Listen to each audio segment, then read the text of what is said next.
मोतीपुर गांव में चंदू नाम का आदमी रहा करता था। वो अपनी पत्नी मीना के साथ खुशी से जीवन बिताया करता था। एक बार जब धान की रोपाई चल रही थी, सभी तैयार होकर खेतों की तरफ जाने लगे। मैं जा रहा हूँ खेत पर, तुम बाद में आ जाना खाना लेके। और भाग्यवान जरा लस्सी भी लेती आना थोड़ा सा। ठीक है, आप जाइए, मैं ले आऊंगी।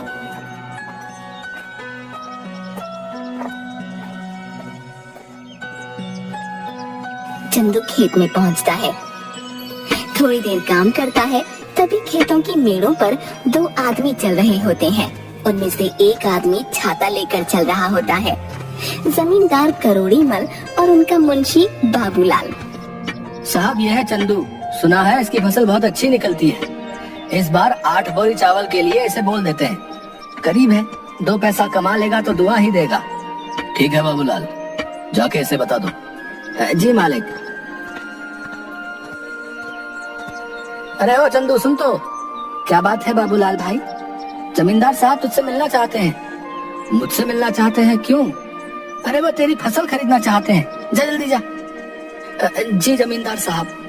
आओ चंदू आओ, सुना है तुम्हारी फसल बहुत अच्छी होती है।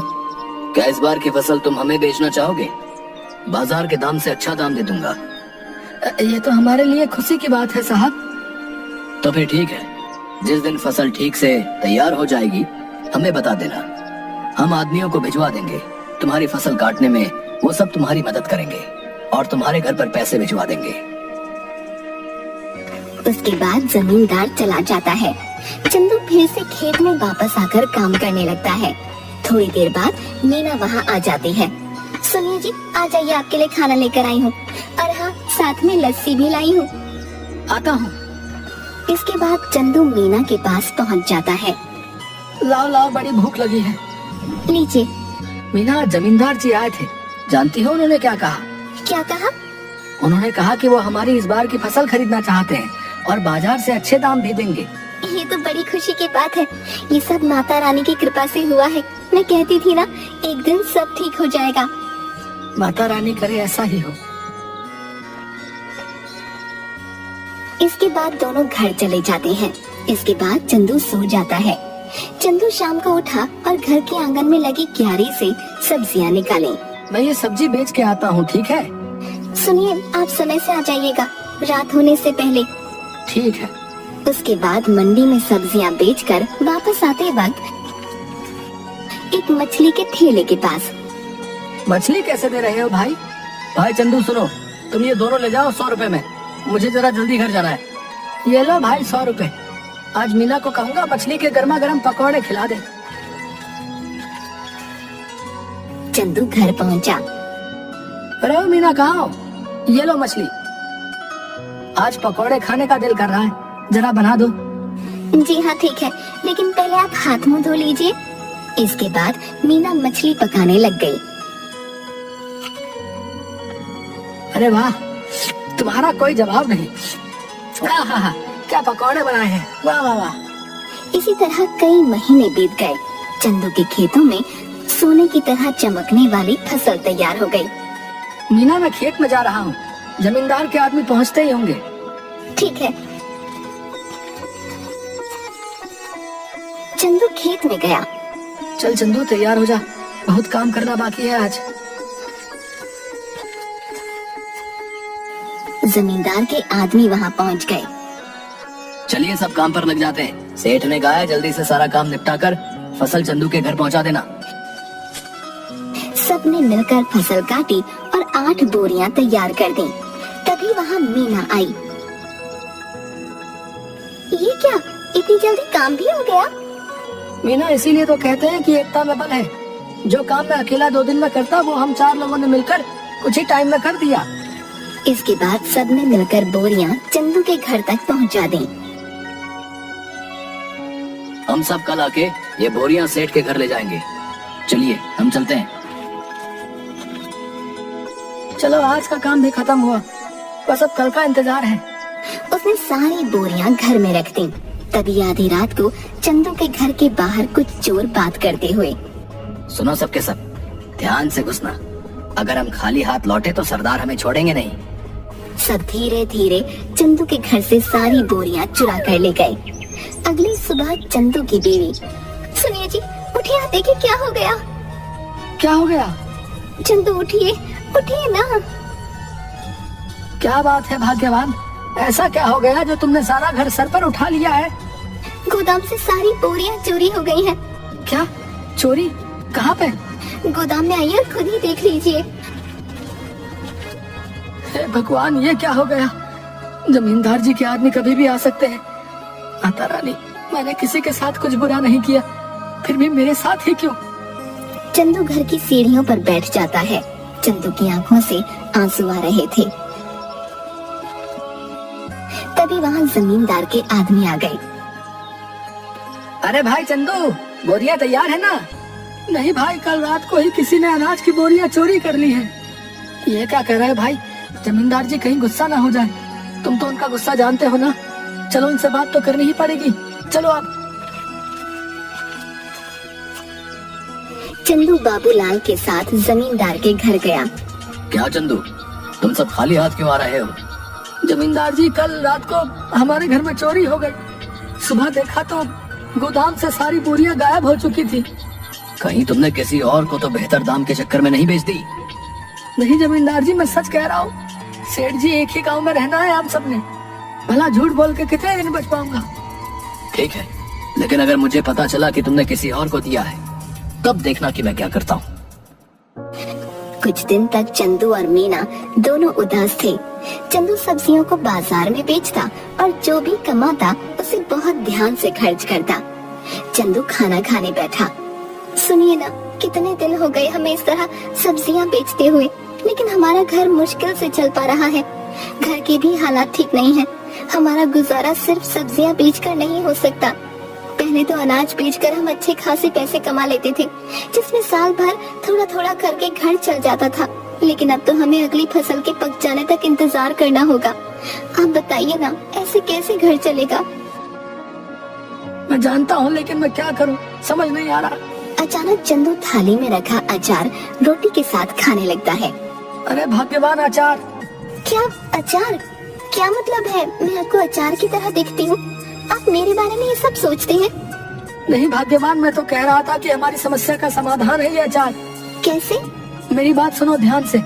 तुम अचार बनाना और मैं अचार लोगों के घर जाके बेचूंगा। पहले हम लोगों को अचार का स्वाद चखाएंगे, उन्हें पसंद आया तो वो खरीद लेंगे। अगर पसंद नहीं आया तो? अरे कैसे नहीं आएगा?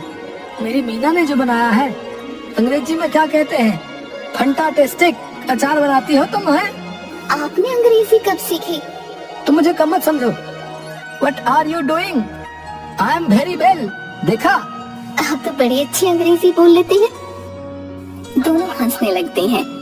इसके बाद मीना अचार बनाने लगी और मीना ने अचार डिब्बों में पैक कर दिया और चंदू चल पड़ा साइकिल लेके। चंदू एक घर पर जाकर रुका। घर पे कोई है भाई? अरे चंदू भैया, आप यहाँ कैसे? ये क्या ले आए? अचार बेचने का काम शुरू किया है, इसीलिए घर घर जाके बेच रहा हूँ। अचार खरीदना चाहेंगी? जरूर, जरा चखाना तो भैया। औरत ने अचार चखा तो उसे बड़ा पसंद आया। भैया ऐसा करो, 1 किलो दे दो। कितना हुआ?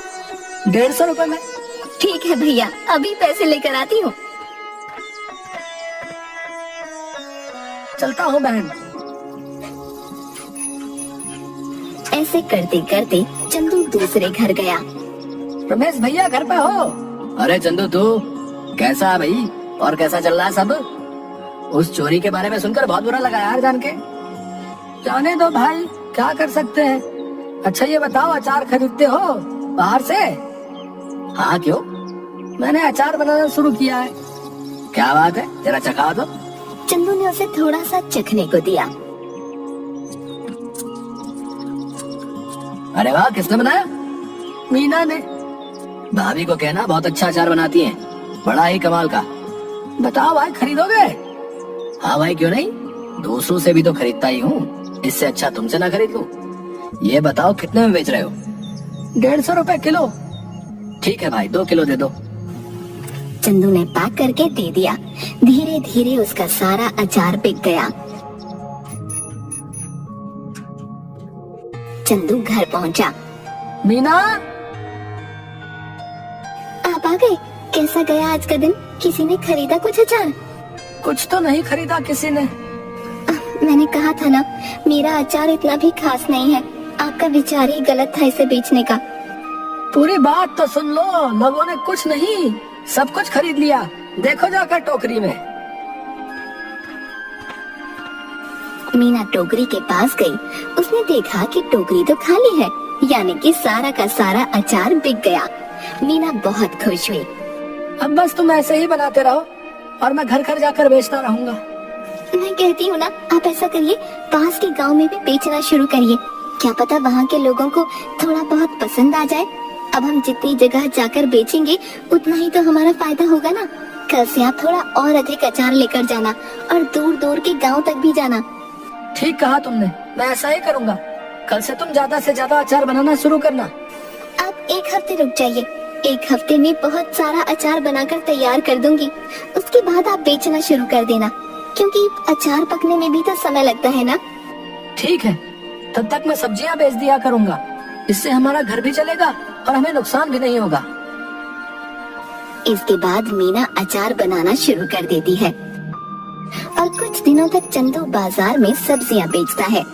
कुछ दिनों में अचार तैयार हो जाता है और चंदू भी बेचना शुरू कर देता है।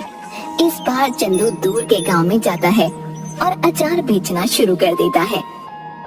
अब धीरे धीरे करके मीना का बनाया हुआ अचार सभी जगह लोकप्रिय हो जाता है। इसके बाद चंदू एक दुकान भी खोल लेता है। अब जो भी ग्राहक आता उसकी दुकान पर ही जाता। एक दिन वहाँ से गुजरते हुए जमींदार जी की नजर चंदू की दुकान पर पड़ी। क्या बात है चंदू, तुम्हारी तो दुकान चल पड़ी। जरा अचार तो चखाना। सुना है तुम्हारी दुकान का अचार सभी को बहुत पसंद आ रहा है। ये तो सबका प्यार है जमींदार साहब। ये लीजिए, आप इसे चख लीजिए।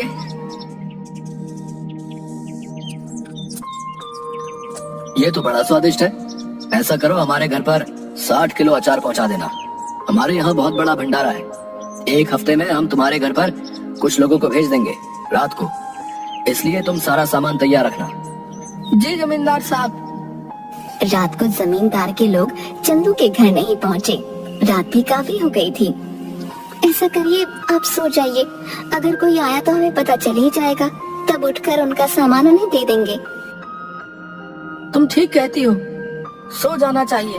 क्या पता वो आज ना आए। चलो सो जाते हैं।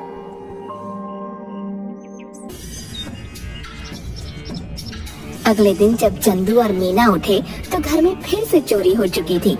इस बार चोरी अचार की हुई थी। सुनिए, घर में फिर से चोरी हो गई है। किसी ने इस बार हमारा रखा हुआ अचार चुरा लिया। चंदू उठा और जाकर अचार जहाँ रखा था वहाँ देखने लगा। मैं जमींदार साहब को बता कर आता हूँ। उन्हें कहीं और से पता चलेगा तो कहीं वो गुस्सा ना हो जाए। ठीक है, आप संभाल लेना सब कुछ इस बार।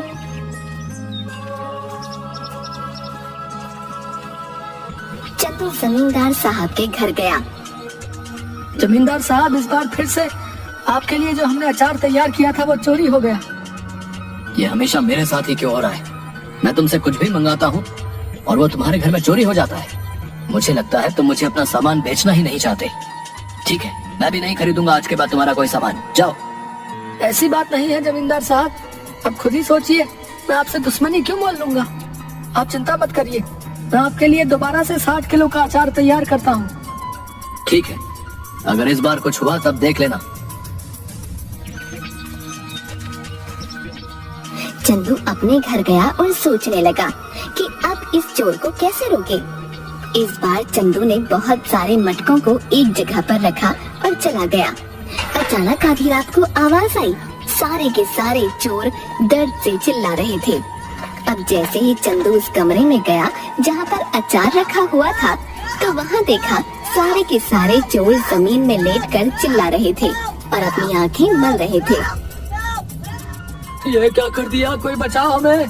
पानी पानी दो हमें कोई। अरे हमारी आंखें जल रही हैं।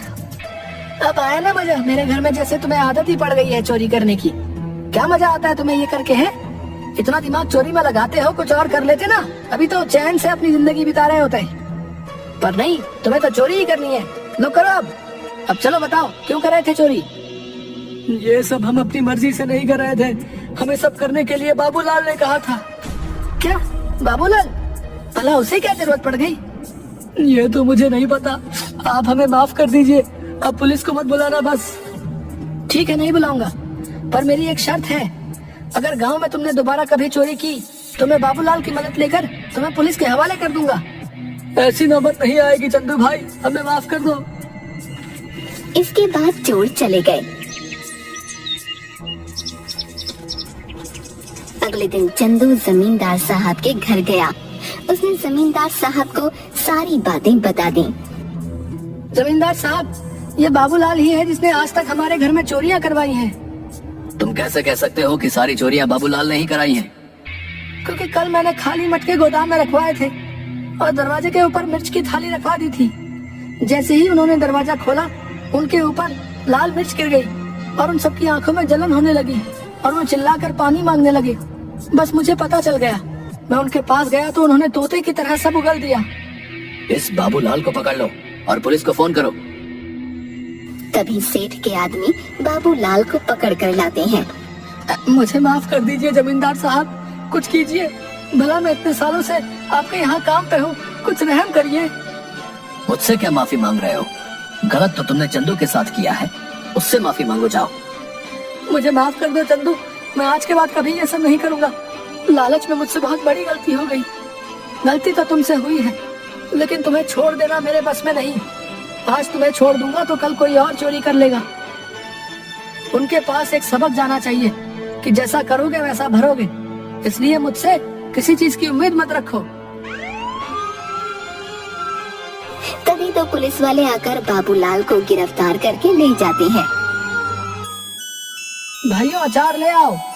बहुत सारे आदमी अचार के भरे मटके ले आए। ये लीजिए जमींदार साहब, इस बार आपके घर में हमारा सामान आखिरकार पहुंच ही गया। ये लो तुम्हारे पैसे चंदू।